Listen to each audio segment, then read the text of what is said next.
Al interior del Tercer Reich, varios oficiales intentaron contactar a los aliados occidentales para rendirse antes de enfrentar al Ejército Rojo. Esos intentos existieron y se llevaron a cabo en secreto, bajo vigilancia constante de la Gestapo y las SS. En cuestión de meses, cualquier error podía significar ejecuciones inmediatas y la eliminación total de las redes involucradas. Los contactos se realizaron en embajadas neutrales, reuniones clandestinas y encuentros encubiertos dirigidos por miembros del alto mando alemán. No era un gesto político, era un cálculo militar: frenar la guerra en un frente mientras el otro avanzaba sin control. Las ofertas incluían información estratégica, propuestas de alto el fuego local y la promesa de neutralizar a Hitler si Occidente abría un canal de negociación. ¿Por qué estos intentos nunca avanzaron? ¿Qué temían realmente los aliados? La fractura del Reich, el inicio del colapso. La fractura interna del Tercer Reich no surgió de manera repentina ni explosiva. Fue un proceso gradual, meticuloso, hecho de tensiones acumuladas, derrotas estratégicas que no podían ocultarse, rivalidades internas destructivas y un desgaste moral que se extendió desde las bases del ejército hasta los niveles más altos del mando militar alemán. Para comprender por qué algunos oficiales alemanes empezaron a contemplar la posibilidad de rendirse primero al Occidente, e incluso actuar clandestinamente para lograrlo, es imprescindible reconstruir con precisión el ambiente militar, político y psicológico que se vivía en Alemania desde mediados de 1943. Ese año marca un punto de inflexión absolutamente decisivo: la derrota catastrófica en Stalingrado, la irrupción aliada en el Mediterráneo y el creciente peso devastador de la guerra aérea transformaron por completo la percepción interna sobre el futuro del conflicto y las posibilidades reales de victoria. En los cuarteles del OKH y del OKW, la confianza que había caracterizado los primeros años exitosos de la guerra se reemplazaba lentamente por discusiones tensas, informes profundamente pesimistas y evaluaciones operativas que empezaban a omitir deliberadamente el lenguaje triunfalista exigido por la propaganda oficial del régimen. Muchos oficiales, formados rigurosamente en la tradición prusiana y educados en la idea de disciplina militar absoluta, se encontraban atrapados entre dos realidades contradictorias que no podían reconciliarse. Por un lado, la presión constante del Führer para resistir hasta el último hombre en cada posición. Por el otro, los análisis militares fríos y profesionales que mostraban sin ambigüedad que la superioridad aliada, industrial, tecnológica, logística y numérica, era ya completamente irreversible. Este choque violento entre la voluntad ideológica inquebrantable y el cálculo profesional basado en hechos generó un ambiente de desconfianza profunda que dividió a la élite militar alemana en círculos cada vez más antagónicos y distanciados. A partir de 1943, el tiempo empezó a trabajar abierta y sistemáticamente en contra del Reich. La operación Ciudadela en Kursk fracasó de forma decisiva y definitiva, marcando el fin absoluto de las ofensivas estratégicas alemanas en el frente oriental. El Ejército Rojo, fortalecido dramáticamente por la reorganización interna y abastecido por una industria bélica en expansión constante, comenzaba una serie implacable de ataques sostenidos que empujaban a la Wehrmacht hacia atrás en un frente cada vez más amplio, más difícil de sostener y más imposible de estabilizar. Al oeste, la guerra aérea adoptó una nueva dimensión aterradora. Bombardeos masivos y sistemáticos sobre territorio alemán alteraban brutalmente la capacidad industrial del país, provocaban desplazamientos forzosos masivos de población civil y erosionaban de forma irreparable la moral de la nación.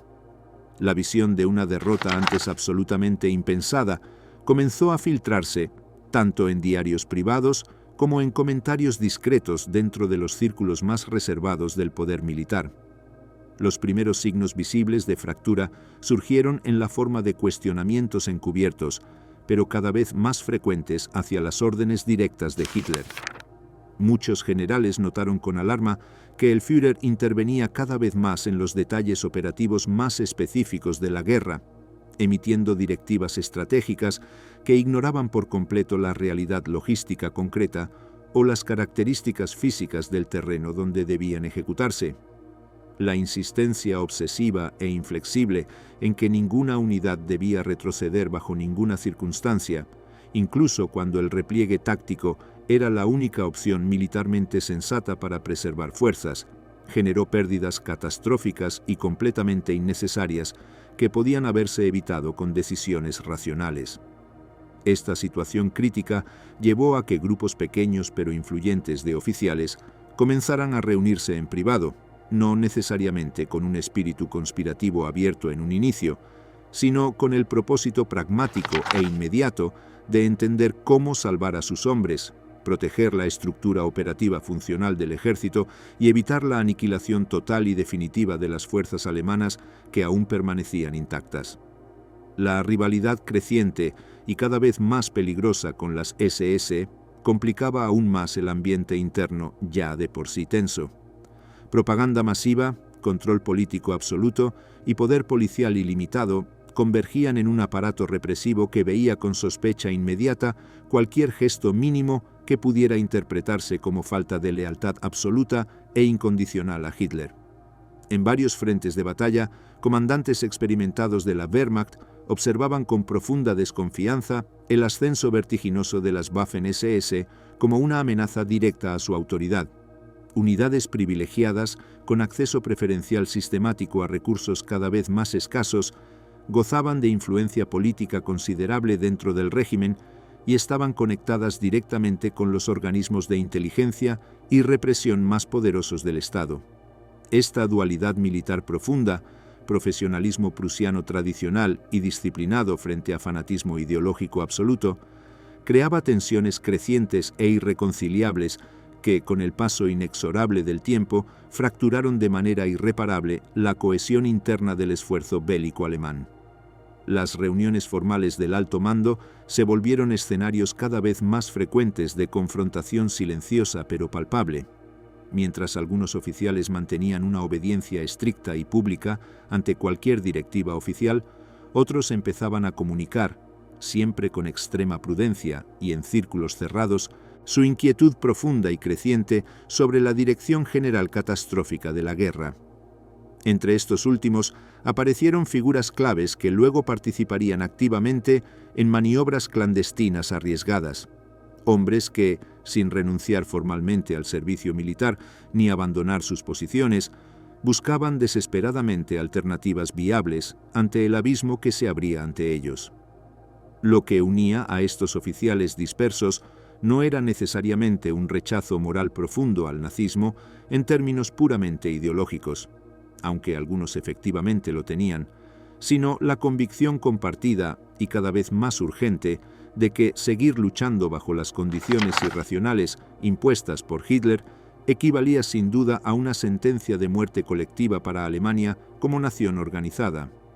Desde el punto de vista inflexible del régimen, cualquier indicio mínimo de divergencia era considerado automáticamente una amenaza existencial directa. La Gestapo y el SD intensificaron dramáticamente su vigilancia constante sobre los círculos profesionales militares, interceptando sistemáticamente comunicaciones privadas, abriendo expedientes secretos detallados sobre funcionarios civiles y militares de todos los rangos, y monitoreando con obsesión cualquier contacto potencialmente sospechoso con representantes del extranjero.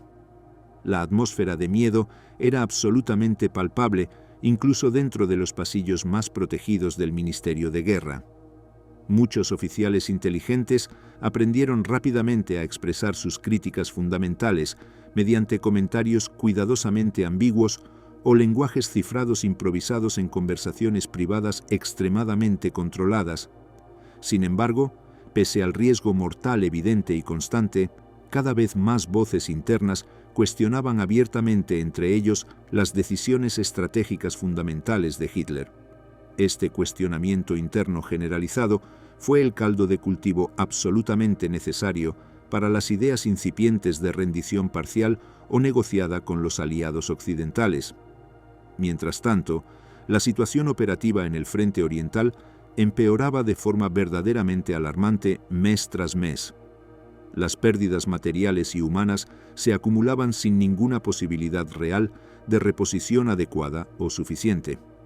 Los informes internos confidenciales reconocían con franqueza brutal que las divisiones alemanas estaban operando muy por debajo de su capacidad nominal original.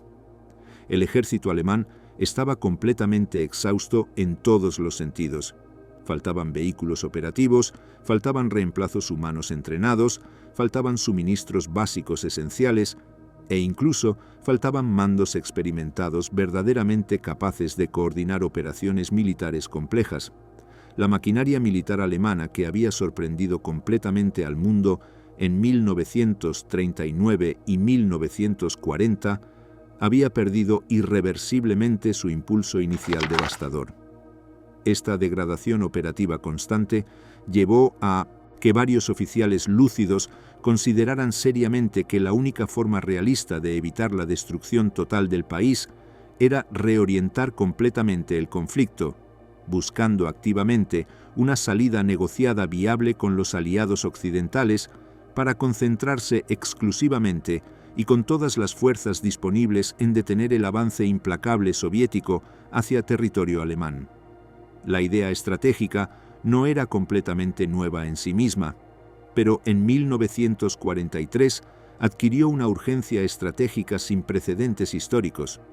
Algunos generales con visión temían profundamente que, si el Ejército Rojo penetraba de forma profunda y sostenida en territorio alemán, las consecuencias serían completamente inimaginables para la población.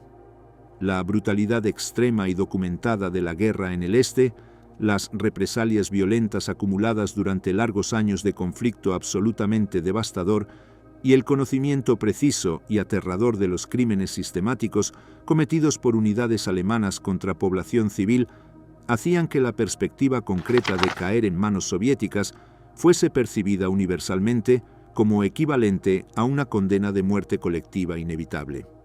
En sus análisis internos más francos y realistas, un acuerdo diplomático viable con los anglo-estadounidenses parecía no solo una opción estratégicamente razonable, sino la única vía práctica verdaderamente efectiva para preservar algún tipo de futuro político viable para Alemania como Estado funcional en la posguerra. A medida que la percepción aguda de vulnerabilidad se expandía rápidamente entre los círculos militares más informados, algunos altos mandos estratégicamente ubicados empezaron a elaborar cuidadosamente propuestas teóricas detalladas sobre cómo podría producirse técnicamente una rendición parcial negociada. Estos documentos estratégicos nunca se presentaron oficialmente a través de canales formales. Habría sido completamente suicida intentarlo, pero circulaban discretamente en forma de comentarios indirectos cuidadosamente medidos, reuniones completamente discretas en lugares seguros y análisis gestuales sutiles por parte de quienes buscaban activamente construir alianzas internas confiables. No todos los oficiales estaban de acuerdo con la idea fundamental. Para algunos tradicionalistas, rendirse formalmente a Occidente era admitir públicamente el fracaso militar absoluto, algo extremadamente difícil de aceptar emocionalmente para oficiales formados durante décadas en la tradición inquebrantable de obediencia incondicional al mando superior. Para otros más pragmáticos, sin embargo, esta obediencia ciega no podía justificar moralmente un sacrificio nacional completo sin sentido estratégico alguno que beneficiara a Alemania. La fractura profunda no era solamente ideológica o política, también era profundamente técnica y operativa.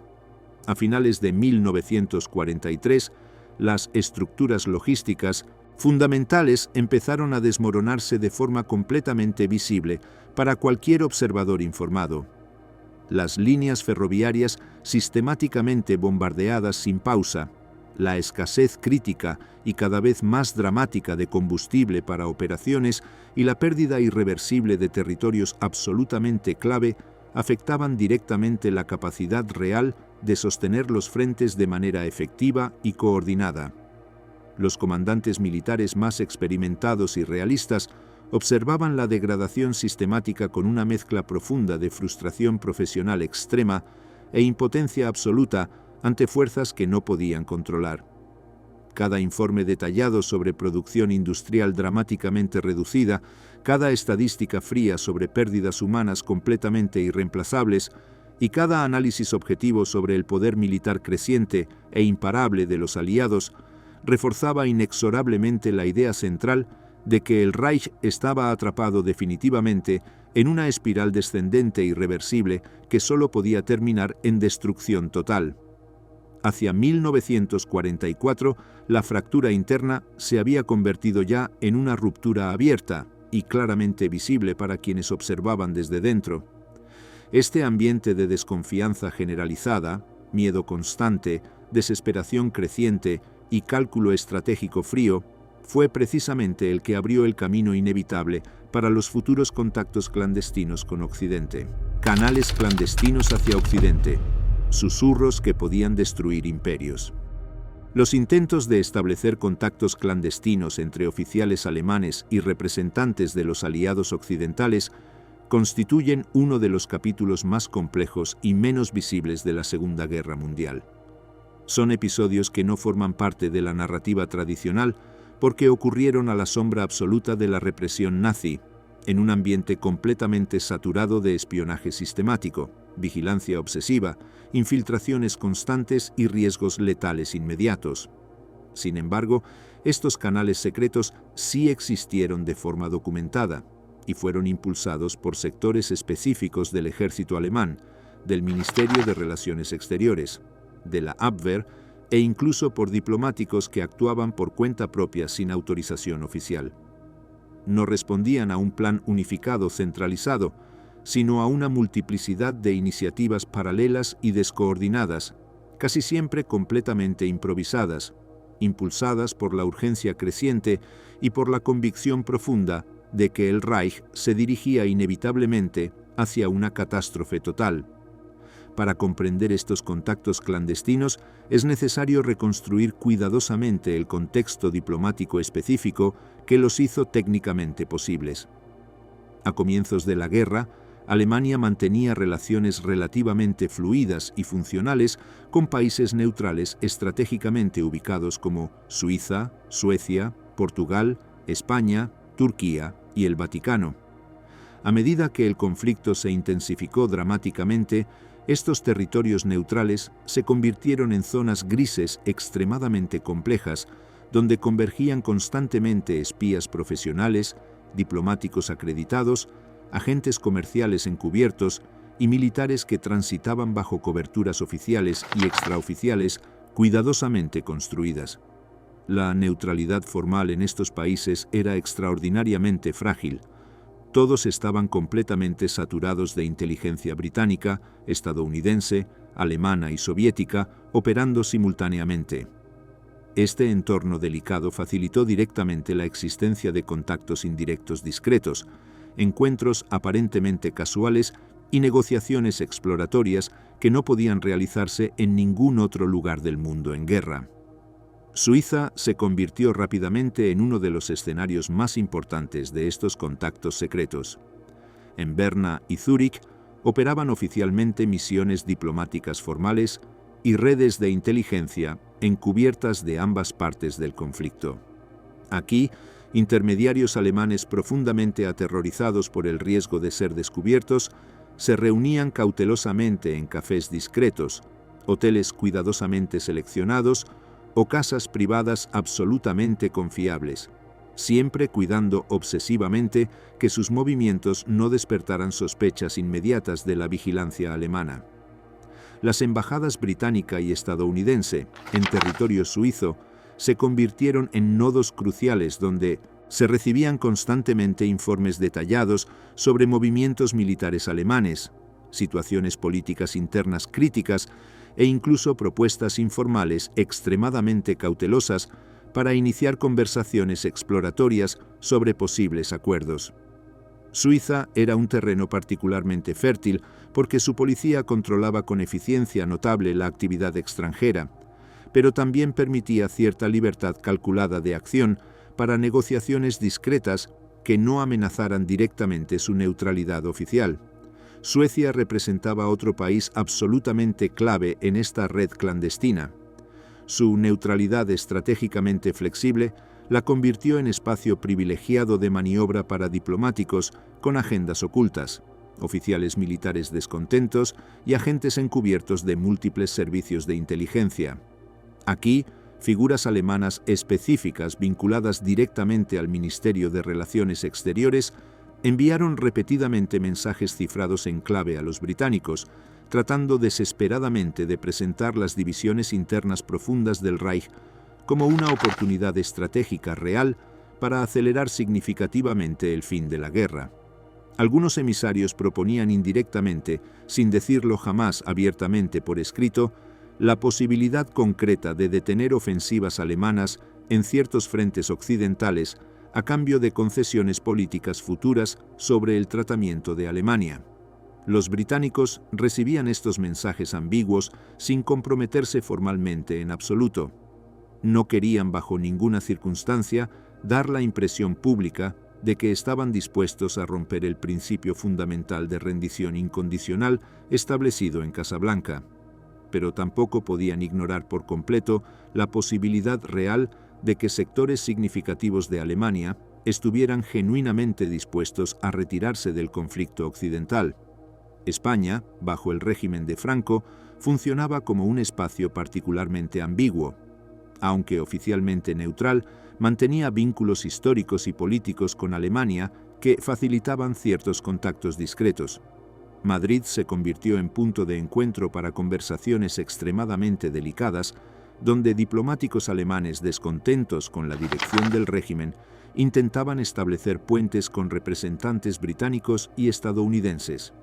Estos encuentros eran siempre indirectos, mediados por terceros confiables y expresados mediante lenguajes diplomáticos extraordinariamente ambiguos que permitían negar cualquier compromiso si las conversaciones se filtraban. Turquía, especialmente Istambul y Ankara, se convirtió en uno de los nidos de espionaje más intensos de toda la guerra. Las embajadas en territorio turco funcionaban como verdaderos centros de operaciones encubiertas, donde cada conversación podía ser potencialmente interceptada por múltiples servicios de inteligencia simultáneamente. Aún así, se produjeron encuentros extremadamente arriesgados entre diplomáticos alemanes profundamente descontentos y agentes británicos experimentados. Algunos ofrecían información militar extremadamente sensible a cambio de obtener garantías mínimas de que los aliados actuarían con moderación relativa en la posguerra alemana. Estos intentos delicados, sin embargo, solían verse frustrados sistemáticamente porque Londres sospechaba constantemente que podían ser maniobras deliberadas diseñadas directamente por el régimen para obtener ventajas estratégicas o sembrar desinformación. El Vaticano representaba un canal particularmente singular. Como entidad neutral con conexiones diplomáticas globales, recibió varios mensajes implícitos que intentaban explorar una posible mediación papal en el conflicto. Estos mensajes solían ser extraordinariamente vagos, intentando cuidadosamente tantear la disposición aliada sin revelar identidades concretas de los emisarios o comprometer directamente a instituciones alemanas específicas. El Vaticano mantenía canales de comunicación con todos los bandos, lo que lo convertía en un intermediario potencialmente valioso, aunque su capacidad real de influir en decisiones militares era extremadamente limitada. El primer tipo de contacto que surgió sistemáticamente fue el diplomático informal extremadamente cauteloso. Funcionarios alemanes destinados oficialmente en embajadas o consulados, especialmente en Suiza y Suecia, empezaron a enviar señales discretas calculadas a los representantes aliados. Estas señales solían ser deliberadamente ambiguas, comentarios aparentemente casuales sobre la necesidad urgente de evitar un derramamiento de sangre completamente inútil, evaluaciones críticas veladas sobre la conducción militar catastrófica del régimen, o simples insinuaciones cuidadosas sobre la posibilidad teórica de dialogar sobre una salida negociada al conflicto.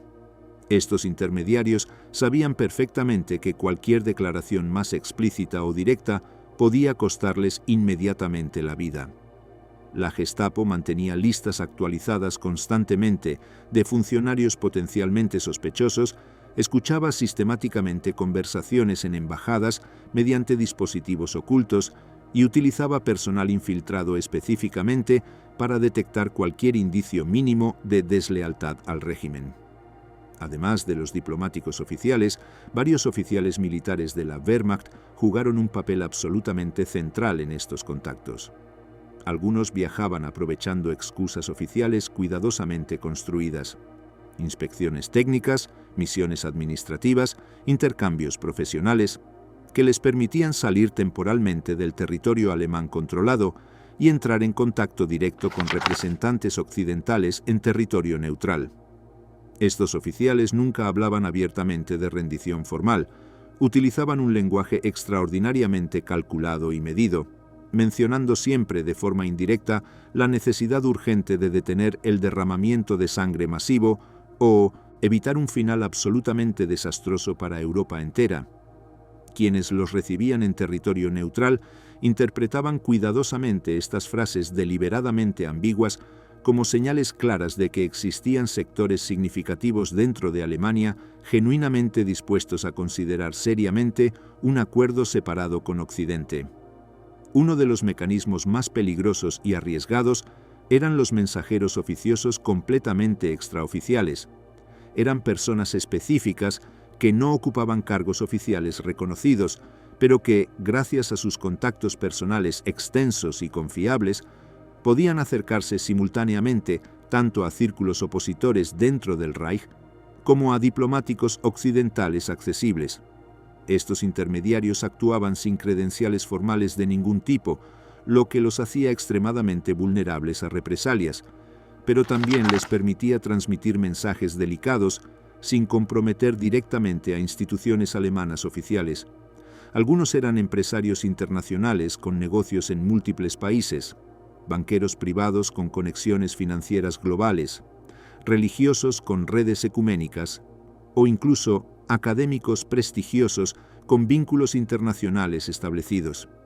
Estos intermediarios asumían riesgos personales monumentales cada vez que transportaban mensajes o facilitaban encuentros secretos.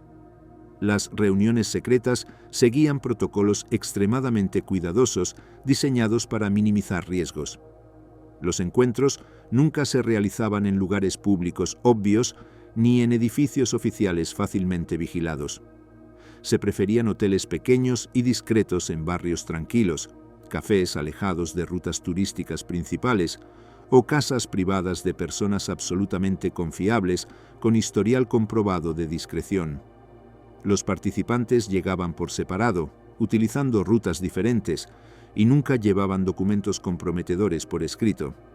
Las conversaciones se mantenían deliberadamente ambiguas, utilizando lenguajes cifrados improvisados o referencias indirectas que permitían negar cualquier contenido comprometedor si la reunión era descubierta. Los mensajes más sensibles se transmitían oralmente y se memorizaban cuidadosamente para evitar cualquier registro físico. El tipo de información que los emisarios alemanes ofrecían a los aliados era extraordinariamente valioso desde una perspectiva de inteligencia militar. Proporcionaban evaluaciones detalladas sobre la capacidad militar real alemana, muy diferente de las cifras propagandísticas oficiales. Describían el estado moral interno profundamente degradado de las tropas, especialmente en el frente oriental, donde el desgaste era absoluto. Ofrecían análisis técnicos sobre la situación logística catastrófica, incluyendo escasez crítica de combustible, municiones y reemplazos humanos. Algunos proporcionaban incluso información específica sobre movimientos de tropas planificados, cambios en el mando y tensiones internas entre diferentes ramas del aparato militar alemán. Esta información buscaba demostrar a los aliados que los emisarios eran fuentes genuinas y confiables, no agentes de desinformación. Sin embargo, los aliados occidentales recibían estas señales constantemente con extrema cautela o incluso con indiferencia calculada. Existían múltiples razones estratégicas para esta respuesta fría. Primero, el temor constante a trampas elaboradas de desinformación diseñadas para manipular decisiones aliadas. Segundo, La política de rendición incondicional establecida formalmente en Casablanca, que no permitía negociaciones parciales. Tercero, la presión soviética absolutamente decisiva. Stalin vigilaba obsesivamente cualquier señal de que Occidente pudiera negociar separadamente con Alemania, lo que destruiría inmediatamente la alianza anti-Hitler. Los líderes occidentales sabían perfectamente que mantener la confianza de Moscú era absolutamente esencial para derrotar a Alemania, y cualquier contacto con emisarios alemanes arriesgaba esa confianza fundamental. Los riesgos para quienes participaban en estos contactos eran absolutamente letales y omnipresentes. La vigilancia del SD sobre diplomáticos y oficiales era sistemática y despiadada. Comunicaciones telefónicas eran interceptadas rutinariamente. Correspondencia privada era abierta y analizada. Movimientos personales eran seguidos discretamente. Cualquier comportamiento sospechoso generaba informes inmediatos que podían desencadenar arrestos sin aviso previo. Los arrestos por sospecha no requerían pruebas concretas. Bastaba una denuncia anónima o un informe ambiguo para que la Gestapo actuara violentamente. Muchos emisarios simplemente desaparecieron sin juicio formal, ejecutados secretamente o enviados a campos de concentración, donde morían sin dejar rastro oficial.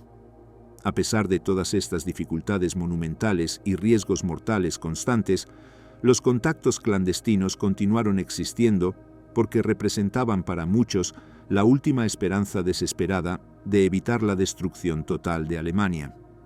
Estos intentos demuestran que existía una fractura profunda y real en el aparato del Reich, y que algunos sectores buscaban activamente alternativas diferentes a la visión apocalíptica de Hitler. Oster, Canaris y la red secreta, los hilos invisibles del alto mando. La Abwehr, el servicio de inteligencia militar alemán, representó durante años una anomalía profunda dentro del aparato del Tercer Reich. Mientras organismos como la Gestapo y el SD evolucionaban sistemáticamente hacia instrumentos de represión ideológica absoluta, la Abwehr conservó, en sus niveles más altos y estratégicos, un carácter profundamente prusiano, profesional y desconfiado del fanatismo creciente del régimen. De este contraste fundamental surgió la red clandestina que, liderada por figuras como Hans Oster y Wilhelm Canaris, se convirtió en uno de los núcleos principales de la oposición militar interna organizada.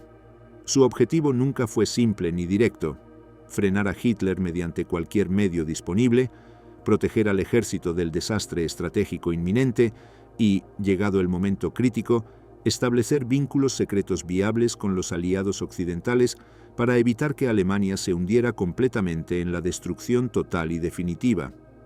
Para comprender la magnitud real de esta red clandestina, es necesario analizar detalladamente a sus principales arquitectos operativos. Wilhelm Canaris, jefe de la Abwehr desde 1935, era un oficial naval experimentado con una intuición política extremadamente desarrollada y una capacidad notable para maniobrar en ambientes hostiles.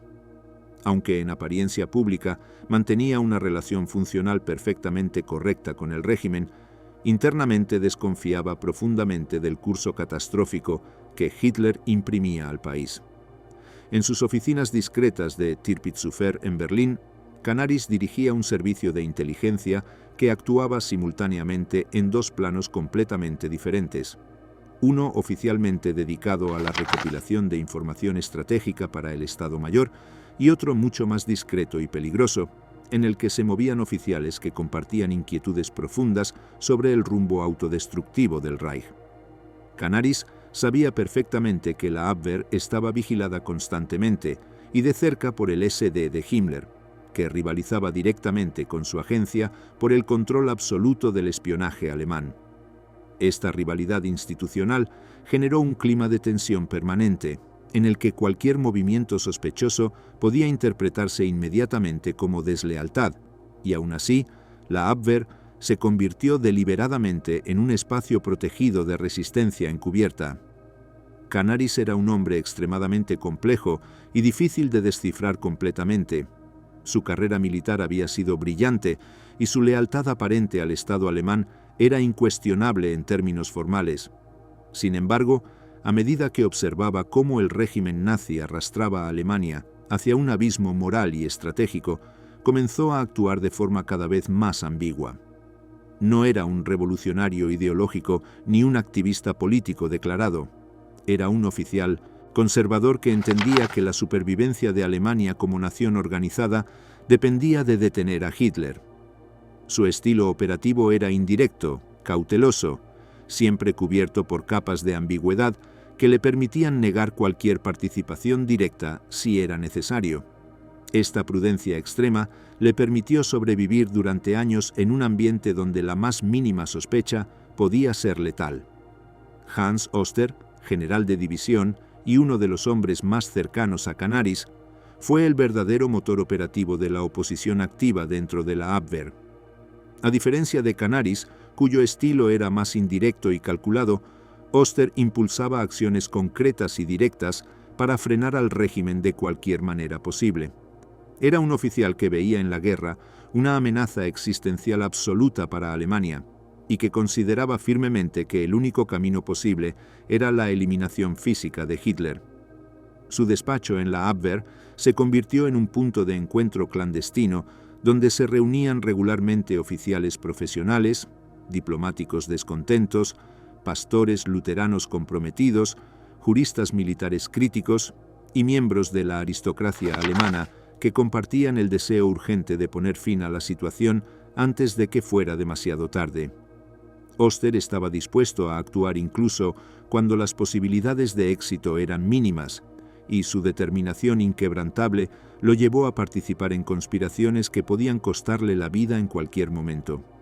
Su valentía personal era extraordinaria, pero también su comprensión de que el tiempo se agotaba rápidamente. La red clandestina que estos hombres construyeron meticulosamente dentro de la Abwehr operaba mediante compartimentos estancos extremadamente rigurosos. Nadie conocía toda la estructura completa, y solo unos pocos individuos cuidadosamente seleccionados tenían acceso a información completa sobre las operaciones. Esta compartimentación no solo era necesaria para proteger a sus miembros individuales, sino también para evitar que la Gestapo pudiera desmantelar todo el entramado en caso de detectar una pieza aislada. Los encuentros se realizaban en oficinas discretas cuidadosamente elegidas, hogares privados absolutamente confiables o lugares públicos estratégicamente seleccionados, donde los movimientos podían pasar desapercibidos entre la multitud. Los conspiradores utilizaban códigos improvisados constantemente cambiantes, cambios de horarios repentinos e impredecibles y rutas indirectas complejas para evitar ser rastreados por los agentes del SD que operaban en todas partes. Entre los colaboradores más cercanos y comprometidos se encontraban figuras absolutamente esenciales como Ludwig Beck, antiguo jefe del Estado Mayor del Ejército y una de las voces militares más respetadas de Alemania, Karl Goerdeler, exalcalde de Leipzig con conexiones políticas y diplomáticas extensas, y Fabian von Schlabrendorf, uno de los enlaces más activos y arriesgados entre los conspiradores militares y los círculos diplomáticos accesibles. Beck aportaba la visión estratégica profunda y la autoridad moral de un oficial que entendía con claridad absoluta el riesgo existencial que Hitler representaba para Alemania. Goerdeler funcionaba como el enlace civil indispensable capaz de coordinar contactos discretos con diplomáticos extranjeros y presentar alternativas políticas concretas al régimen nazi. Schlabrendorf, por su parte, era un operador incansable que llevaba mensajes comprometedores, organizaba reuniones extremadamente peligrosas y facilitaba los contactos vitales con oficiales descontentos en el frente. La red de la Abwehr no se limitaba exclusivamente al ámbito militar profesional. Incluía deliberadamente a juristas especializados, intelectuales críticos y figuras religiosas prominentes que veían en el nazismo una amenaza tanto para Alemania como para Europa entera.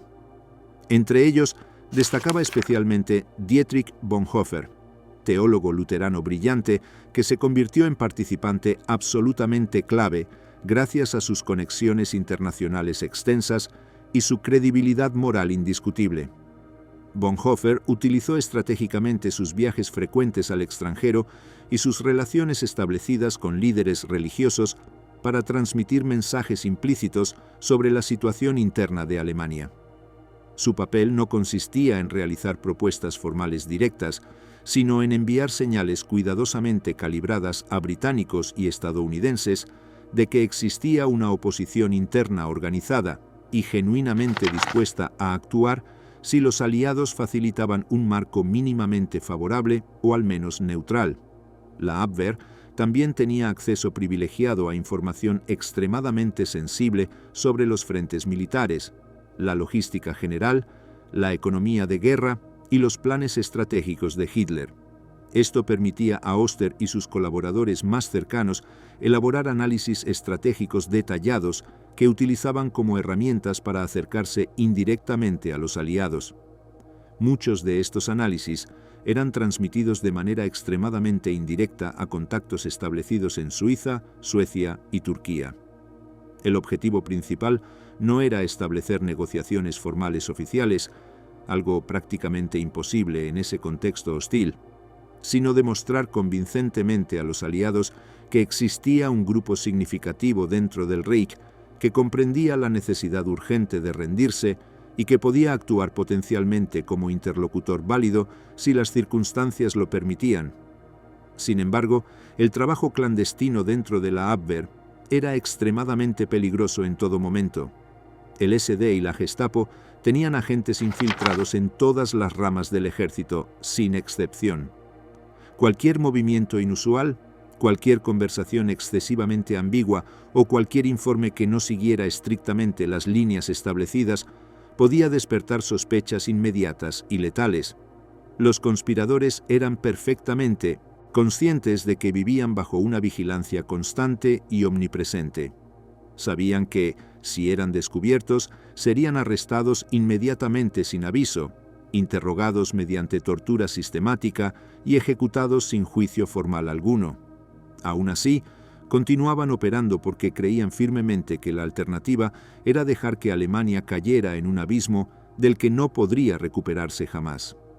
Las tensiones institucionales entre la Abwehr y el SD crecieron dramáticamente a medida que avanzaba la guerra. Himmler veía en Canaris a un rival directo peligroso y sospechaba constantemente que la Abwehr estaba completamente llena de elementos poco fiables políticamente. En 1943, después de la derrota catastrófica en Stalingrado, el SD intensificó significativamente su vigilancia sobre la agencia, interceptó comunicaciones sistemáticamente, interrogó a oficiales sospechosos y aumentó la presión constante sobre los círculos de Canaris. Esta vigilancia opresiva obligó a los conspiradores a ocultar aún más cuidadosamente sus acciones. Muchos de los planes que se discutían en la Abwehr nunca se registraban por escrito para evitar que documentos incriminatorios cayeran en manos equivocadas y desencadenaran purgas inmediatas. Uno de los episodios más delicados y definitivos en los que la red participó fue la conspiración del 20 de julio de 1944. Aunque ese atentado pertenece cronológicamente a otro momento histórico, la red organizada por Oster y Canaris constituyó gran parte de la estructura operativa que lo hizo posible. Antes de esa fecha crítica, estos conspiradores habían ideado múltiples planes para arrestar a Hitler, sustituir completamente al gobierno y establecer un contacto inmediato y directo con los aliados occidentales. Sabían perfectamente que una rendición negociada solo sería viable si el Führer desaparecía definitivamente del poder.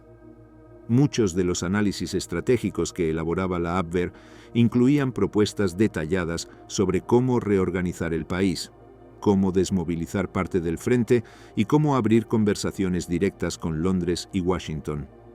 Los contactos clandestinos de la Abwehr con los aliados eran siempre extremadamente cuidadosos y deliberadamente ambiguos. Los mensajes rara vez eran explícitos o directos. En ocasiones consistían en informes técnicos que incluían evaluaciones estratégicas cuidadosamente disfrazadas. Otras veces intermediarios confiables utilizaban expresiones cuidadosamente seleccionadas para sugerir que existía una oposición interna, con intenciones serias y capacidad operativa real. Los británicos conocían la reputación profesional de Canaris y de algunos de sus colaboradores, lo que a veces daba más credibilidad a las señales que recibían. Sin embargo, en Londres estaban convencidos de que cualquier negociación separada con sectores del alto mando alemán provocaría un choque directo con la Unión Soviética. Esta convicción estratégica limitaba severamente la capacidad de los conspiradores para establecer un canal más sólido y operativo. Uno de los aspectos más interesantes de esta red clandestina era su diversidad interna notable. No todos los participantes tenían las mismas motivaciones personales. Algunos eran profundamente antinazis por convicción moral y consideraban que el régimen había traicionado completamente los valores tradicionales de Alemania.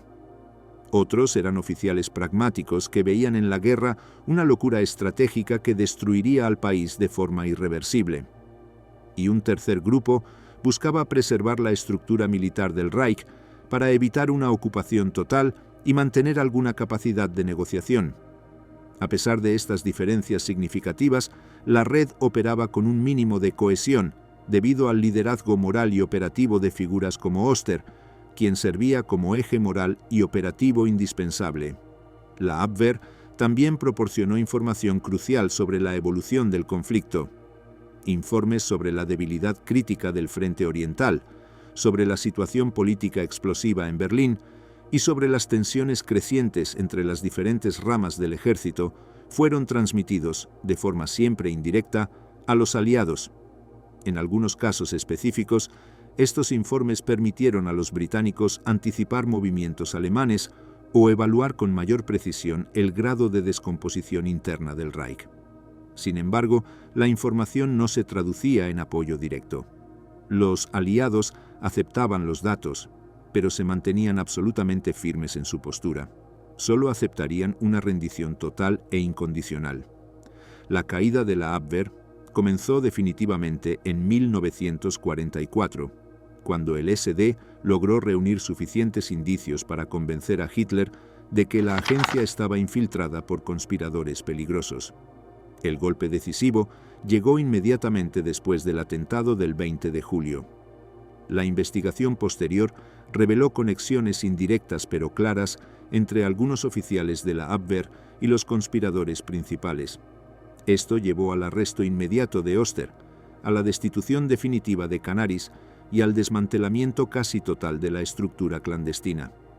La agencia fue absorbida completamente por el SD, lo que permitió a Himmler eliminar uno de los últimos reductos de oposición dentro del aparato de seguridad del Reich. La represión tras la caída de la Abwehr fue absolutamente brutal.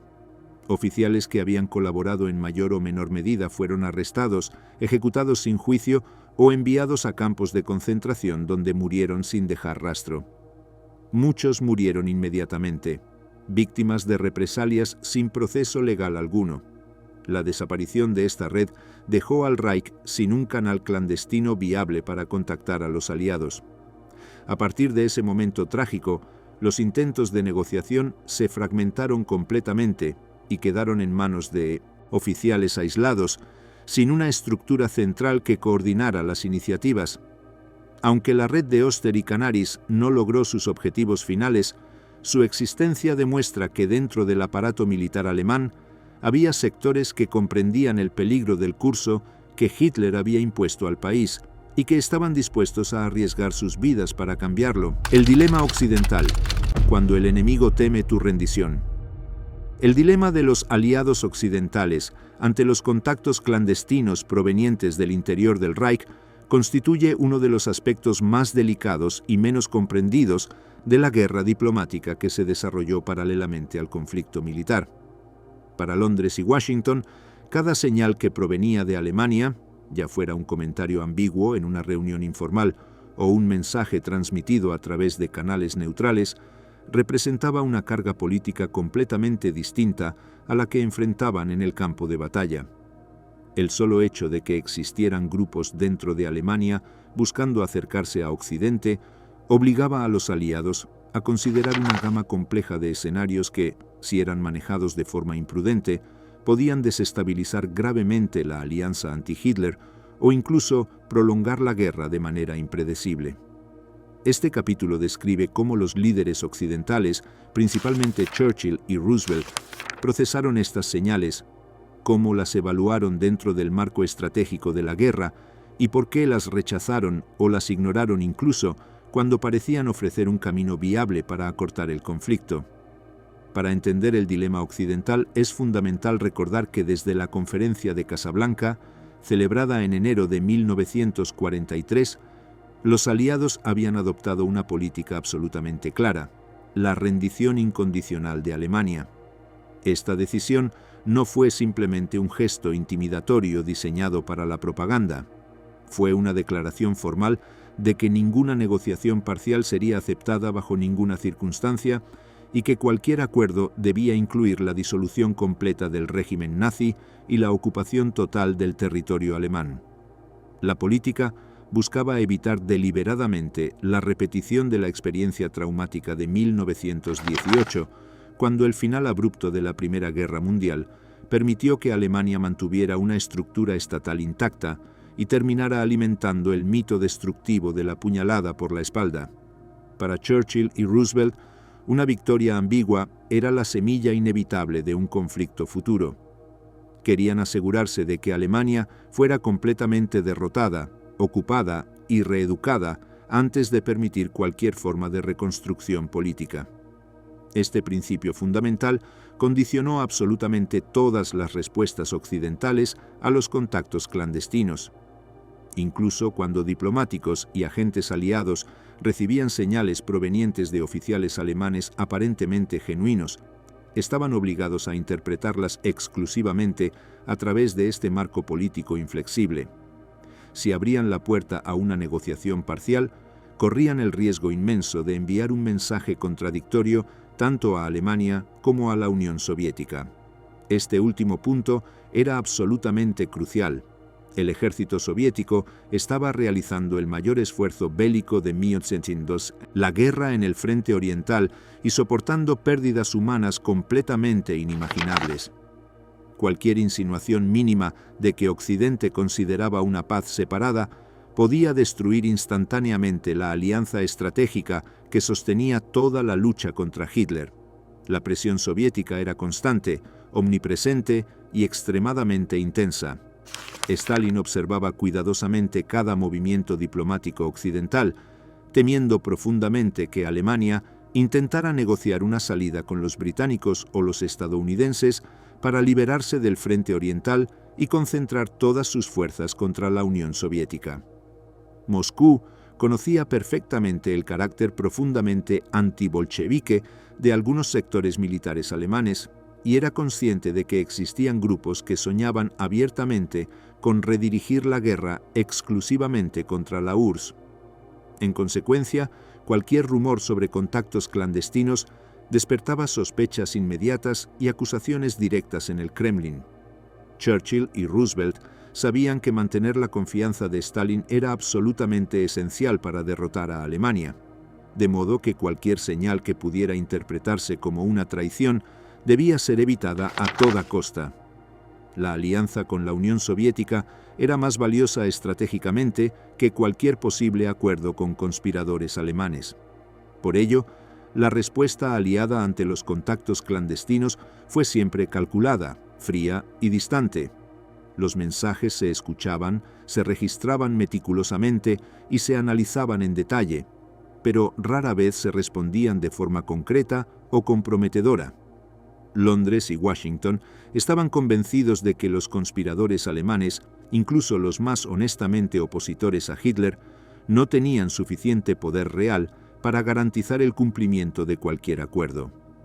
Este escepticismo se basaba en un análisis absolutamente realista. Aunque existían redes opositoras dentro de Alemania, el régimen conservaba una capacidad de control casi absoluto. La Gestapo, el SD y las SS mantenían una vigilancia tan férrea que cualquier conspiración podía ser aplastada de inmediato. Desde la perspectiva aliada, apostar por esos grupos frágiles equivalía a confiar en estructuras demasiado débiles e inestables. El miedo a una maniobra de engaño también era relevante y constante. Los británicos recordaban con claridad absoluta la habilidad alemana para manipular información y sembrar desinformación estratégica. El recuerdo de las tácticas de desinformación utilizadas en los primeros años de la guerra, operaciones de inteligencia complejas, maniobras diplomáticas engañosas, infiltraciones en gobiernos neutrales, hacía que cualquier propuesta alemana se interpretara inicialmente como potencialmente peligrosa. Para Churchill, aceptar contactos semioficiales con emisarios alemanes sin garantías sólidas podía poner en riesgo operaciones militares en curso, revelar información sensible o incluso retrasar ofensivas cuidadosamente planificadas. La posibilidad de que los contactos fueran trampas deliberadas era siempre considerada seriamente.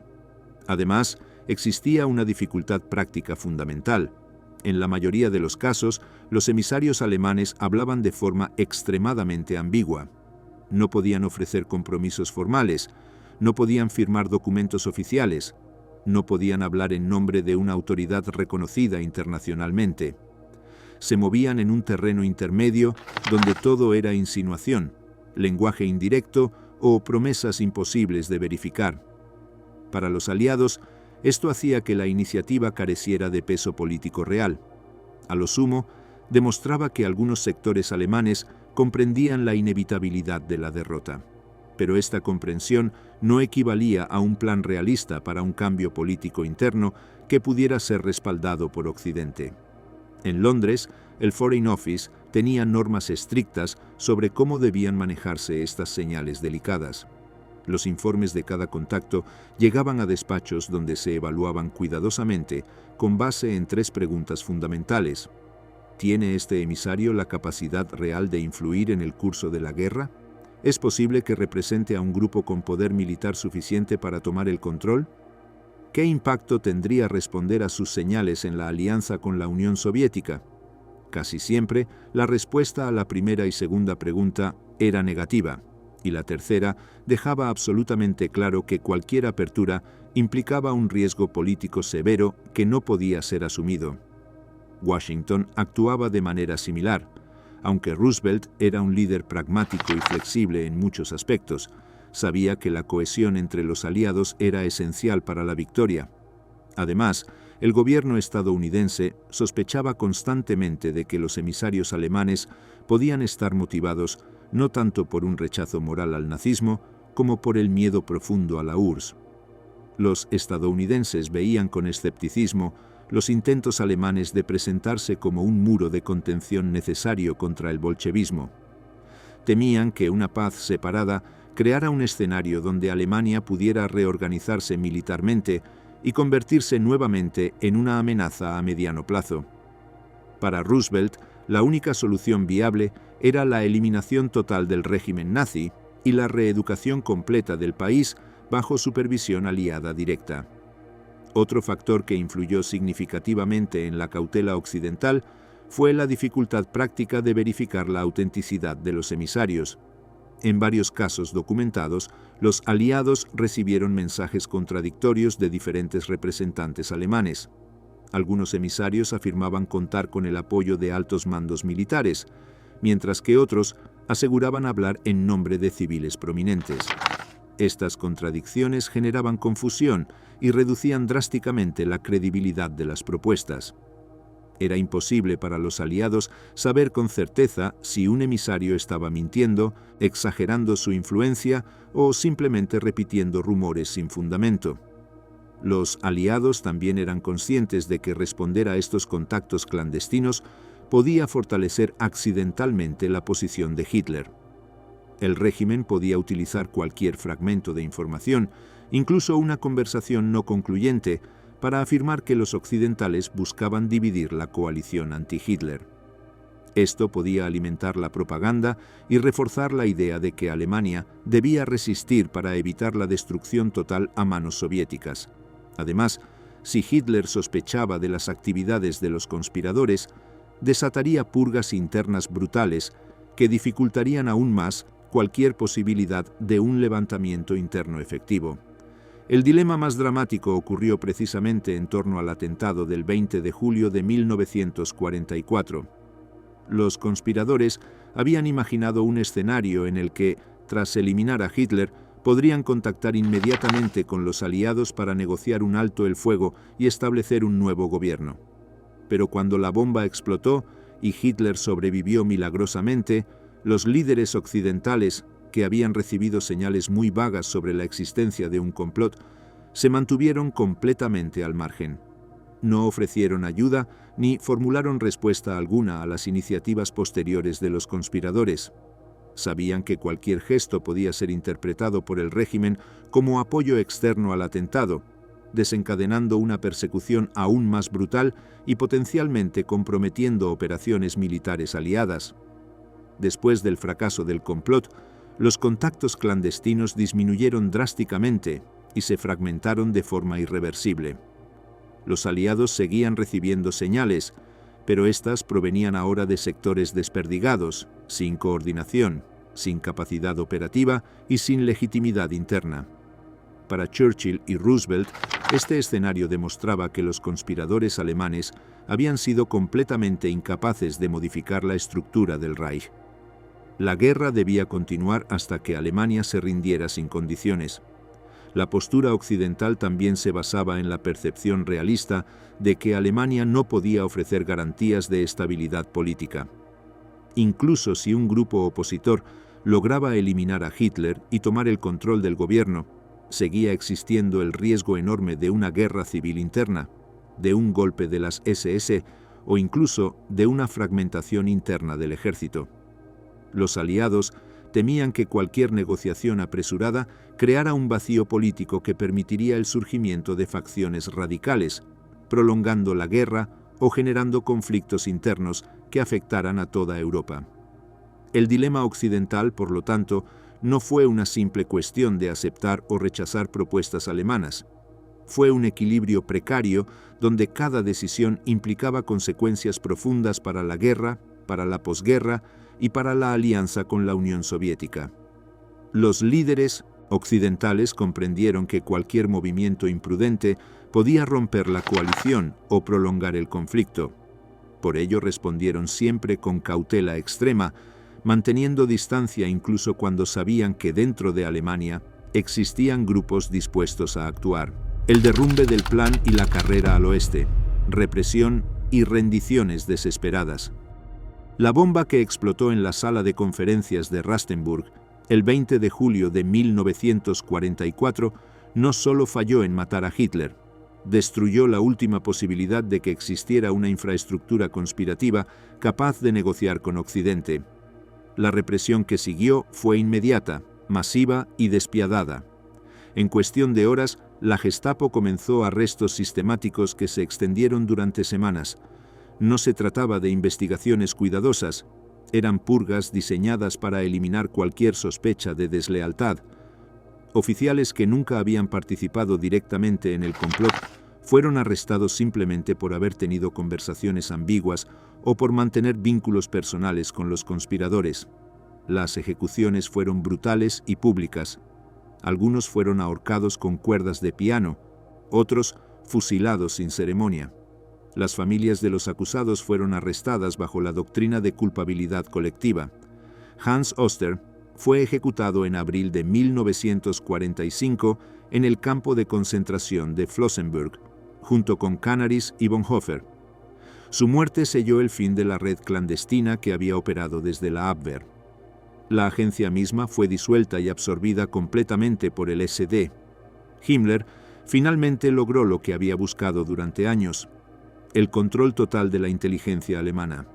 Con la desaparición de la Abwehr, el Reich perdió el único canal institucional que había mantenido contactos discretos con el exterior. A partir de ese momento, no quedaba ninguna estructura capaz de coordinar un acercamiento serio a los aliados. Lo que siguió fue un caos fragmentado, donde cada comandante actuaba por iniciativa propia, sin dirección central, sin plan y sin esperanza de éxito diplomático. Mientras la represión interna consumía los restos de la oposición, el frente militar se desmoronaba a una velocidad catastrófica. En el este, el Ejército Rojo avanzaba con una fuerza imparable. La Operación Bagration, lanzada en junio de 1944, había destruido completamente al grupo de ejércitos centro-alemán. Divisiones enteras desaparecieron en cuestión de días. Para enero de 1945, las fuerzas soviéticas habían cruzado el Vístula y se acercaban rápidamente al Oder, el último río importante antes de Berlín. La velocidad del avance soviético generó pánico absoluto, tanto en las fuerzas militares como en la población civil. Millones de alemanes comenzaron a huir hacia el oeste, cargando lo poco que podían llevar, atravesando caminos congelados bajo bombardeos constantes. En el oeste, la situación no era menos desesperada. Después del fracaso de la ofensiva de las Ardenas en diciembre de 1944, la Wehrmacht perdió cualquier capacidad de sostener una defensa coherente. Las fuerzas estadounidenses y británicas cruzaron el Rin en marzo de 1945, penetrando profundamente en territorio alemán. El Reich estaba siendo aplastado desde ambos lados. La falta de combustible paralizaba las operaciones. Divisiones enteras quedaban inmovilizadas sin poder desplazarse. Los suministros no llegaban. Las líneas de comunicación estaban cortadas. Muchas unidades operaban sin órdenes claras, sin saber qué frentes debían defender o si debían retirarse. En este contexto caótico, las órdenes de Hitler se volvieron completamente irreales. Desde el búnker de Berlín, emitía directivas exigiendo contraofensivas con divisiones que ya no existían. Ordenaba la defensa de posiciones que habían sido abandonadas días atrás y prohibía cualquier repliegue táctico. Para muchos comandantes en el frente, estas órdenes habían dejado de tener sentido. Sabían que obedecerlas solo incrementaba el sufrimiento de sus hombres sin alterar el resultado final. Algunos comenzaron a ignorarlas de forma tácita, tomando decisiones locales destinadas a salvar vidas en lugar de prolongar una resistencia sin sentido. El miedo a caer en manos soviéticas era omnipresente. Los soldados alemanes habían participado o sido testigos de la brutalidad de la guerra en el este. Sabían que las represalias serían terribles. Los rumores sobre el trato a los prisioneros alemanes por parte del Ejército Rojo circulaban constantemente. Este miedo impulsó una decisión colectiva no coordinada: huir hacia el oeste.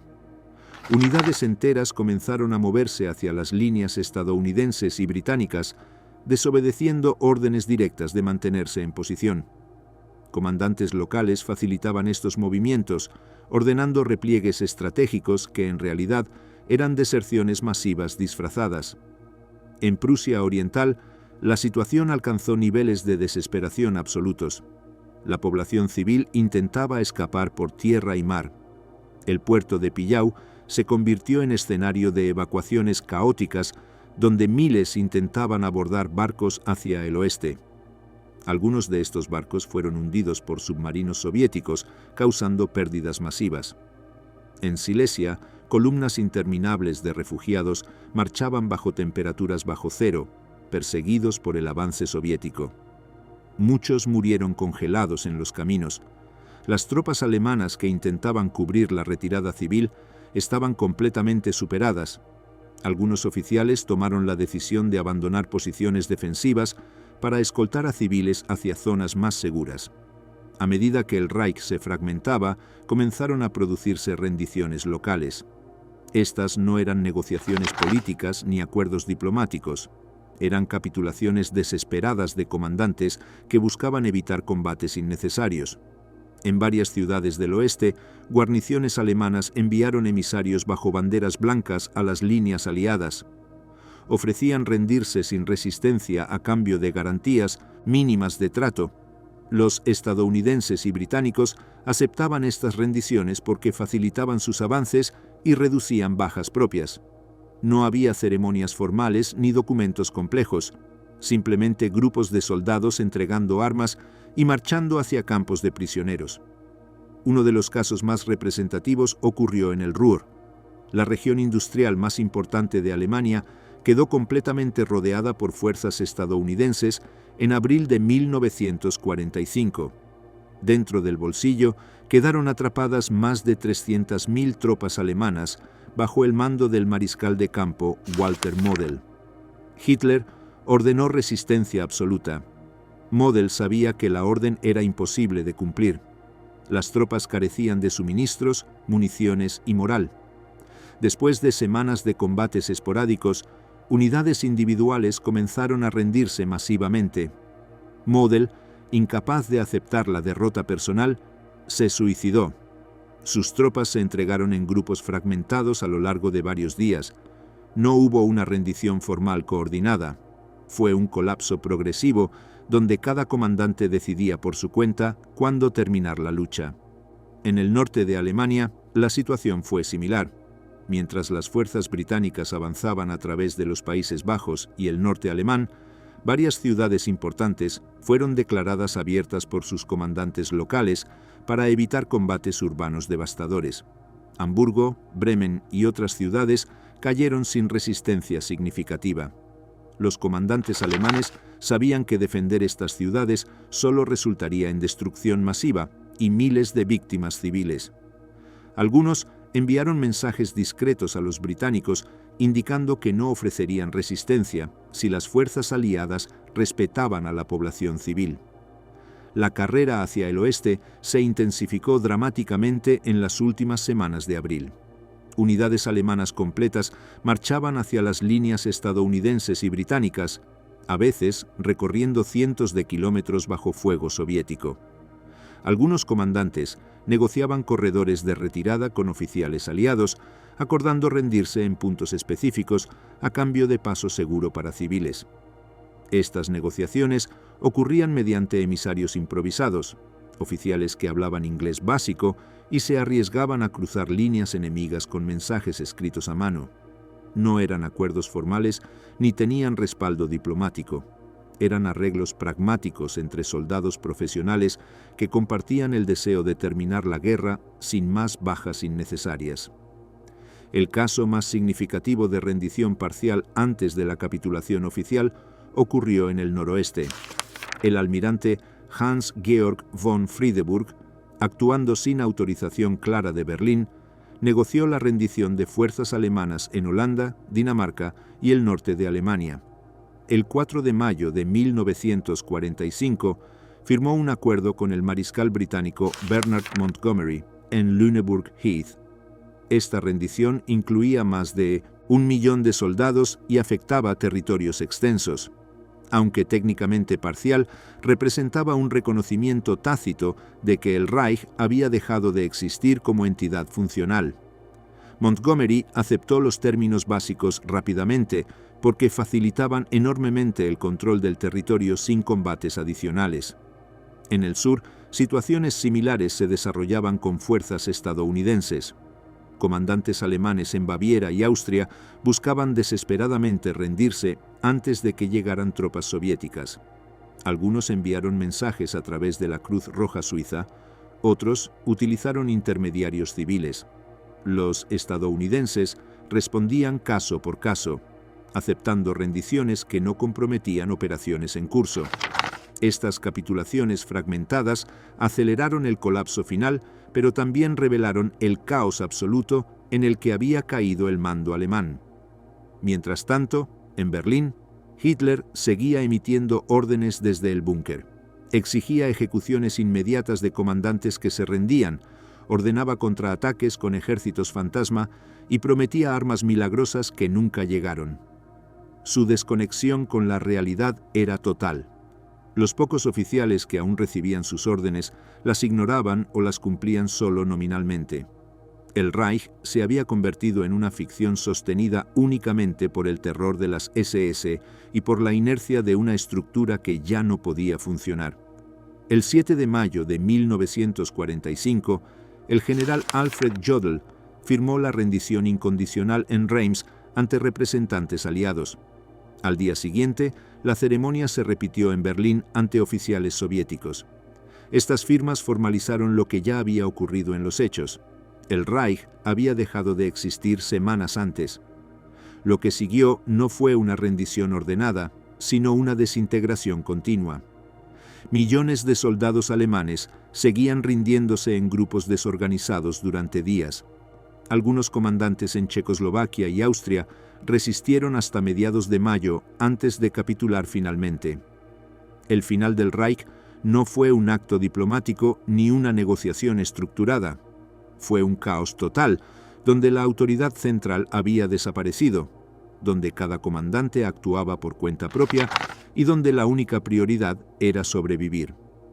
Los intentos originales de establecer contactos clandestinos con Occidente para negociar una rendición ordenada habían muerto con la Abwehr. Lo que quedó fue pura desesperación militar, rendiciones fragmentadas, huidas masivas y un colapso estructural que arrastró a Alemania hacia la ocupación total. La historia de los intentos secretos de rendición alemana hacia Occidente revela una de las contradicciones más profundas de la Segunda Guerra Mundial. Desde 1943 hasta 1945, sectores significativos del ejército alemán, de la Abwehr y del cuerpo diplomático comprendieron que la guerra estaba perdida. Intentaron establecer puentes con Ostensee-Bonn. Británicos y estadounidenses ofrecieron información sensible, arriesgaron sus vidas en conspiraciones peligrosas y buscaron desesperadamente evitar la destrucción total de Alemania. Sin embargo, cada uno de estos intentos chocó contra una realidad estratégica inflexible. Los aliados no estaban dispuestos a negociar bajo ninguna circunstancia. Esta negativa no fue arbitraria ni ideológica en el sentido estrecho. Fue una decisión calculada, basada en la experiencia histórica, en la necesidad de mantener la alianza con la Unión Soviética y en la convicción de que solo una derrota total podía garantizar la paz futura. Los conspiradores alemanes, por su parte, carecían del poder real necesario para cambiar el curso de los acontecimientos. Operaban en un régimen que los vigilaba constantemente, que ejecutaba a cualquier sospechoso y que mantenía un control represivo absoluto hasta el último día. El fracaso de estos intentos dejó a Alemania sin alternativas. Cuando el Reich finalmente colapsó en 1945, lo hizo de la peor manera posible, sin gobierno funcional, sin capacidad de negociación, bajo ocupación militar total y con millones de víctimas adicionales que una rendición temprana podría haber evitado. La tragedia no residió solo en que los intentos fracasaron, sino en que fracasaron inevitablemente. Las fracturas internas del Reich nunca fueron lo suficientemente profundas, y la desconfianza aliada nunca fue lo suficientemente flexible. Entre ambas realidades, Alemania marchó hacia su destrucción total.